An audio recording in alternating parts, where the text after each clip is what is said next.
In today's video, we are doing a tutorial on how to draw clouds. So I'm planning on doing a full series on this of all the Japanese background elements, and hopefully I can do a video of this live too on one of my good friends or customers. Tutorial on how to apply it in an actual tattoo. But as far as that stuff goes, I'm going to teach you how to draw it today.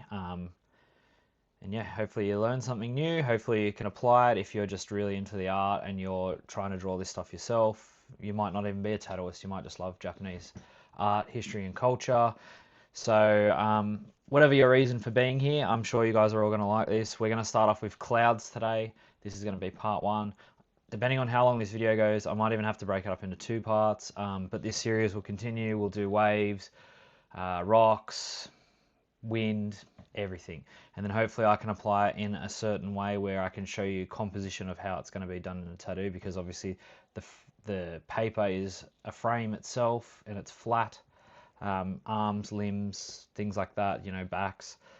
Well, backs almost are a frame in a square shape, but arms and stuff, they're round, they're cylindrical, and they're not a perfect cylinder either. So, when things on the wrist don't always actually meet up and stuff like that, you've got to cut it off a certain way, or when things meet, when they come back around, they don't necessarily meet nicely and they clash. So hopefully I can show you in a version of a live composition way, whether I do a tattoo and tattoo it on the person, or I just do a run around of a sleeve. I could even do it on my own or something like that. But into today's video, just drawing lessons. And yeah, hopefully make this a long series, multiple parts, multiple different episodes of different subjects, different topics. And yeah, if you guys like this sort of content, at the end, comment what you want to see next and why do I already know it's going to be waves. But without further ado, let's get stuck into it, yeah?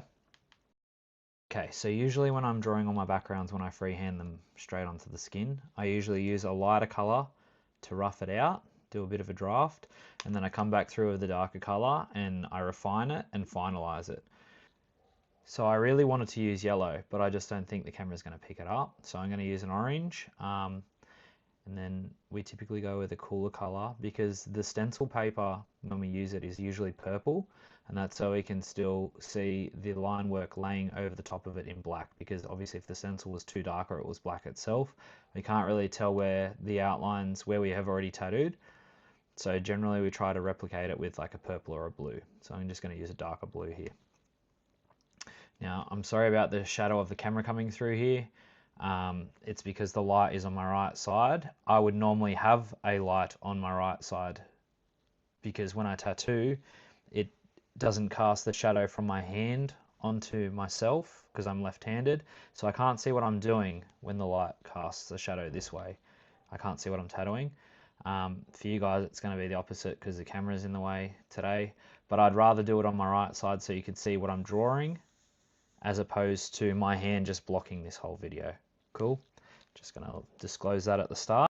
Up throughout this video too, so you're not just looking at the same angle. I will zoom into the page once I've done something so you can get a closer look and get a better understanding as I'm explaining it as well.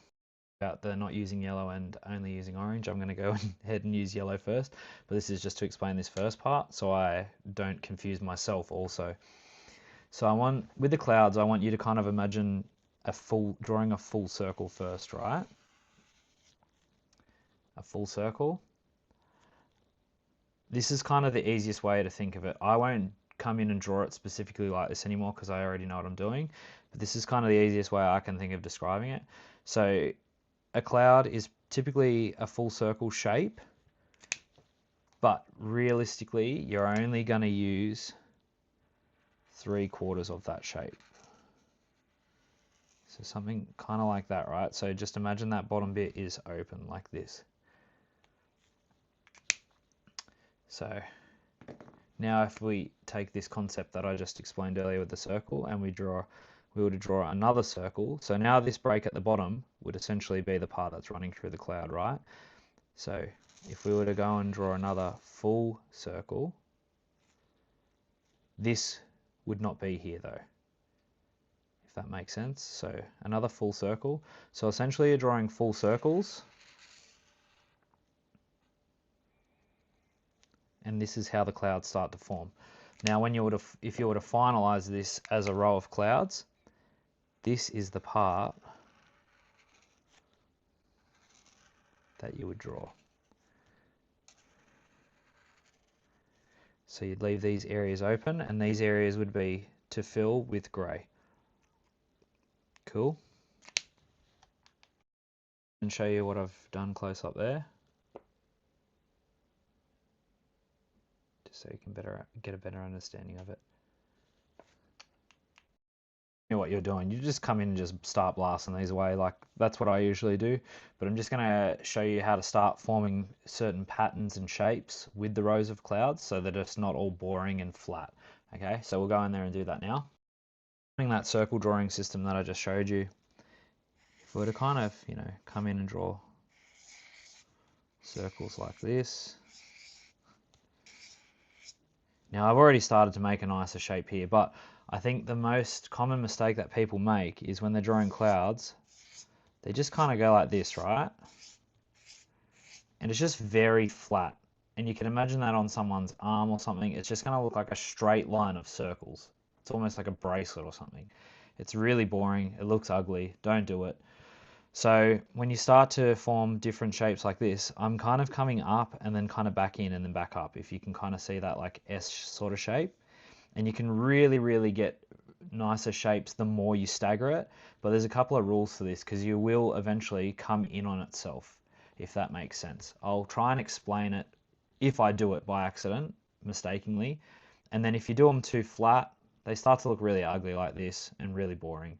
So I'm going to show you to kind of how to get these nicer staggered in and out wavy shapes, and they just look nicer, pleasing. So the way I kind of go about it is, we go, obviously we start with 1, we go up from here, then maybe we can go back down. Now we could go back down again, then you've got a double. You wouldn't go down again because it's going to start to look like this ugly straight line here going down. So from here you'd go back up, right? So now you can already see this kind of shape forming, yeah? We're going up, back down, and now we're heading back up. So realistically from here, we could go down or up. I'm going to go down because we just went down and up. I don't want to keep going up and down, so it's just a zigzag. So I'll go back up from here. So now we've got 2 up. We have to go down. I wouldn't go back up again because then, again, we're getting this straight kind of looking line. It's not very aesthetically pleasing. They're all going up in a straight line. So I'd go down from here, just leaving these edges still broken. If you're struggling with this, say I'm just coming in and drawing them perfectly first go. If you're struggling with this, do that whole circle thing, yeah? Just draw the circles because this isn't nothing set in stone with this. This is just a draft marker. I'm going to come back through and line this hard with the blue now so you get a better understanding of it. So this is essentially the starting point to here, to here, to here. So you can kind of see where I'm getting at now, right? And like I said, if this is a bit hard to understand, just draw that circle all the way around. This is your guideline here. You only want to hardline it to... You could even come a bit further with that blue, honestly. As long as that skin break is still there. See, that'd maybe be the furthest I'd go with it though. I want to come all the way around, yeah? So now if we've got one row of clouds, we go to do another one. Typically you'd maybe break it up with, you could do a rock in here or something, or a wave. But we're only doing clouds today, so I'll show you how to build off this row. It's pretty much the same rule, but now if you've got 2 rows to worry about, you don't want to, again, have that really unaesthetic pleasing kind of just straight row coming in, and you still want to follow that same rule of staggering in and out. And if the row of clouds really comes in here, you don't want to kind of just follow that same shape. You want to kind of mix it up. So we could go up, down, up again, and then maybe bring it right back down harshly here. So let's just try to do that. I'll sketch something out. So maybe if we do the first cloud here, yeah. I'm already starting to kind of follow the same shape, but I think I'm gonna bring this one into here, come up here, that's kind of, okay, go back up here, and then maybe down, or I was gonna go down too, but then this is gonna start to look pretty ugly, so I'll go up one here, down one here. It's almost the same shape as this, but I've gone up here, down, up. So it's a zigzag in here, and it's gone down, well, up twice from the start, sorry. So you can kind of see this. It's slightly different to this one. It breaks it up a bit. This would all be colored in the center here anyway, so you'd bring that shading right up to here. So I'll come back through and hard line that now, just so you can kind of see that and understand that a bit better.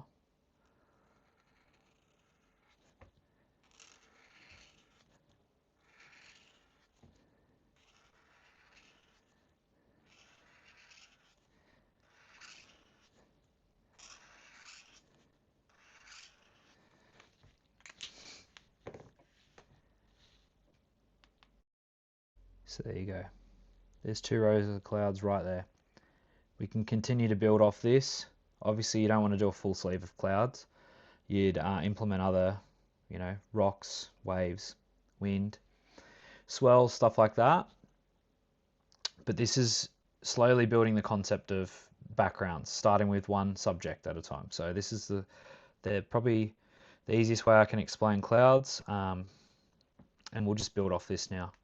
And continue to do more rows. I'll just do a couple more just to kind of show you an example, and I'll hyperlapse this so you're not watching it for 15 minutes or something like that. Cool.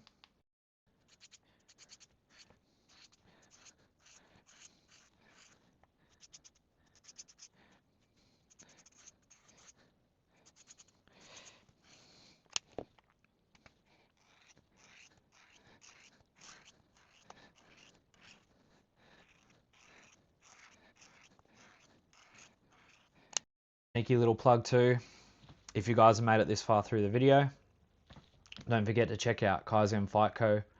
On Instagram, that's the handle. Alternatively, kaizenfightco.com. This is not a sponsored ad, but this is my own brand, so if you want to help support me and the channel, jump on there, buy some merch, grab some stuff, take a look. Even if you don't, like some posts, share some stories, all of it helps, and thank you. Let's get back to the video. Cheers.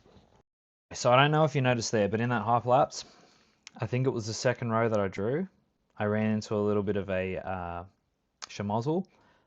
I didn't like the way that the clouds were going, and if I'd kept going in the same direction, they would have clashed, right? So I'm going to show you how to prevent that, and there's like a little tiny rule that it's an unwritten rule, I guess, but it just looks ugly if you do it. And I see it all the time in people that don't know what they're doing.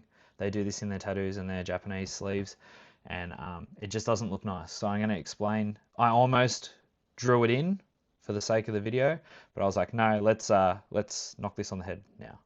And I'm going to show you another thing. The first row I drew, one of the clouds touches the row underneath, and then I kept going in the same shape, the same row, sorry, and it actually separates it and it makes it look like it's 2 rows, but it's actually still the same row that I've drawn the first time.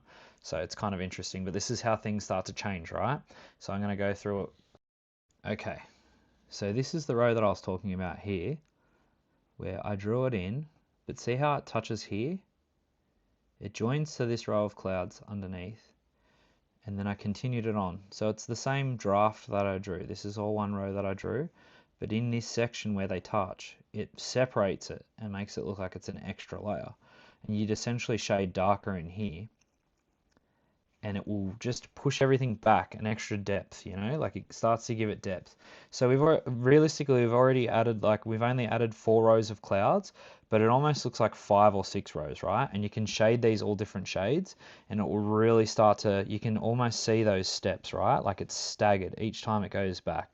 And this is where you start to build up in layers and really give your tattoos depth and everything else. So that's one thing I wanted to talk about just quickly before we get into the other one. This was the other row here. So I was gonna just do 3 here and then do the next one in here. it would have looked funky in here. Now, I can't really explain why. I'll try and draw, I'll actually try and draw a mistake. I'm going to try my best, but I don't even know if I can now because I don't even know how to stuff it up realistically. But you can imagine if this all went the same way, it would have looked a bit weird in here, and this cloud would have got real close to this gap. Look, and I'm sure people still do it, but it just, I don't know. I've seen it done really badly, and then I've seen people do this and it makes it look really nice. And all the best Japanese artists that I see doing it this way, where two clouds kind of come into one, they're the best. In my opinion, they're the best Japanese artists. They're like, and not because they're doing this, I'm just saying that the best Japanese artists are doing it this way. You're not seeing them do it this weird way. So if you want your stuff to look legit, I guess it's the difference between sounding fluent and sounding like a kid in a language or something, right? Like you want to sound proper and you go, oh, this guy, he speaks very, very well. You can speak really shit and people are still going to understand what you're saying, but they're like, oh, he's a dunce, right? So this is kind of like, I think the separation in the little details that make you like high level as opposed to like, he knows what he's doing, but he's down here. I can tell just by these little subtle things. So I've done it in here, then this row of clouds continues normally. I'll try and show you what I mean here on a separate piece of paper and try and explain the mistake. And hopefully you can understand why it looks ugly. Okay, so I've only hardlined the culprits, and these are both exactly the same. So these composition on both the rows of these clouds are exactly the same. I've traced it off the hardlined one just before this video. So can you see the difference in between these two? They're the exact same. And look, now that I've said what I've said and I'm looking back at it, the other one actually isn't that bad. It's nowhere near as horrible as I was trying to explain and make it out to be. So this top one is the shonky one. Now the only things that I'm going to really talk down on this one about is that this obviously looks smushed now. It's fully closed in, and this is going to be a much larger area to shade, and it's going to be a lot more area of just nothingness, like it's a lot more empty, right? Whereas if you look at this one now, you get the full cloud in there still, and then the shading, it's almost like halved, right? Like you can see this area looks a lot smaller than this one. I'm going to compare them both side by side so you can see the difference between the two there. I'm going to explain how I did this bottom one, but see, this is, if I'd kept drawing the clouds all the same way and followed through and they were all going to the right, just like this, that's what's happened. This one I've kicked back into the left so that it's like right. I mean, this could just be either way because it's essentially an even arc, but I've gone left with this one. So instead of going right, which is what I've done in this one, I've gone right, left, right, if that makes sense. So I'm going to explain how to do this, and I'm going to explain how you could start a row of clouds like this from the get-go. Cool? And how to start off like this. I just want to add that sometimes you have to start clouds like this because there might be something right here, you know, whether it be like a main motif or there could be a rock here, and you've got to build these clouds off something. Sometimes it's really hard to do it off this shape from the start, and especially if it's like really uptight, because this cloud is going to come right back in on itself, and then you're going to have to continue it in a weird way. Sometimes it's real easy to start off a row of clouds out of nothing from this method. So I'm going to show you how to do this quickly now. So it's essentially the same way. I'm going to just do a straight line off this actually to explain it better. So say this is the hard cutoff, or this is like another subject in the sleeve or the design or whatever it may be. You know, it could be a rock or something. We'll start off this straight line. Now it would be really hard for me to kind of do this circle, kind of get up from the start, to go this way, and then go this way, and then go this way. This is cutting off weird here. Still works, just not as aesthetically pleasing. So I'm just going to show you this way. If we do a roll cloud here, sorry, a cloud here, then a cloud here, you just join the two. this is a little bit big, but I could then refine it again. Go, yeah, that looks nicer. And then when I were to finalize it, and this is what I would tattoo on permanently or line it with the black, you just kind of do this one instead of this one. Cool. And whether you think this is more aesthetically pleasing or not, maybe you prefer this one. I don't know. This is why, even though knowing all the rules and the things we do and all the Japanese artists, even at the highest level, they still might be doing, some of the people that are doing the nicest work still might draw it like this. Preferably, I just pick this sometimes. I just think this looks nicer, depending on what's up against it or whatever it may be. So you could argue that I'm wrong, and you might like this one better anyway. But this is why it comes down to artist preference. The person drawing it, they might prefer this look, and the person getting the tattoo might prefer this look as well. So that comes down to pick your artist because you like their work, or like the artist just might draw their things that way and go, well, I don't like it this way. So if you don't like my clouds, get stuffed and go to someone else that draws them like this. And that's, we're all different. That's why we're all individual. We all like different things. Personally, I like this. It's still good to know. So that's why I still wanted to show you guys, and at least you understand why this happens, right? Here, and I have got this straight line starting or a finish. I just want to explain to you, so this could be the straight cut off of a sleeve, but you know when they do the botan mikiri, which is like the scallops, this is essentially what it would look like into this, right? So say this is one scallop here, this could be another, this could be another, and then this could be another.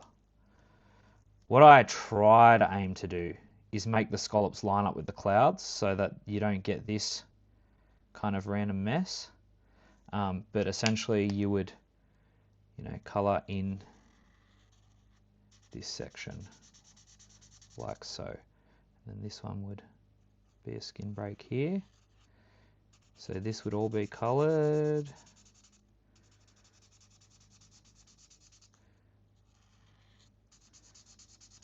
Kind of like that.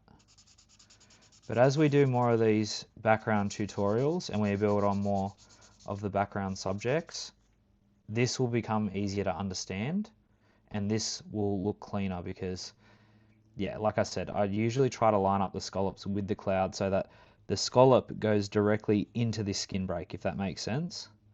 And then this finishes there, and then this is the next scallop.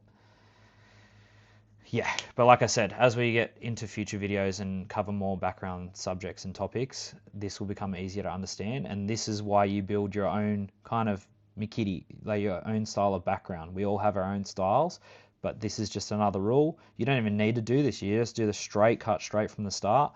And then that essentially is the skin break and the ending right there. Like you would only color this section then, like this. That would be how the sleeve looks if it was straight cut, and you would only color this section, if that makes sense.